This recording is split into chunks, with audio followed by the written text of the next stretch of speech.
We interviewed with Y Combinator. They flew us to Mountain View for an interview. And all of that just helped me realize that growth at all cost wasn't what I wanted.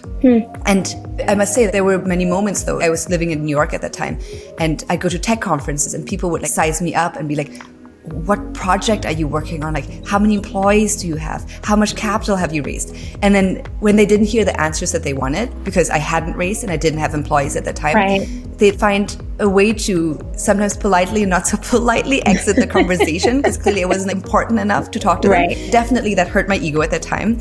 But I think just very consciously deciding like, why am I doing this? And also embracing like what maybe the friction points might be. So from that point onwards, I decided consciously, didn't want to raise capital, decided we didn't want to build our own tech.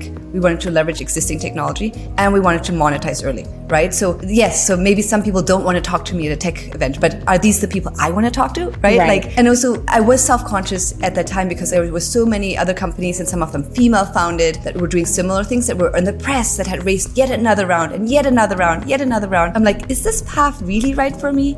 Yet I can't get myself to take their path. And then coming full circle, a lot of those companies actually have faltered since. And so not only did they close down, but in at least 3 instances, I had outreach to me to inquire if I might want to take over some of those companies as a CEO.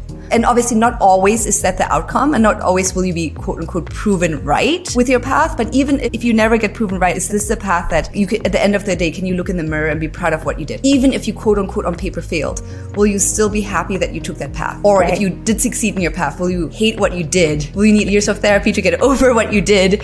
Is that really success in the end of the day? In my book, it isn't.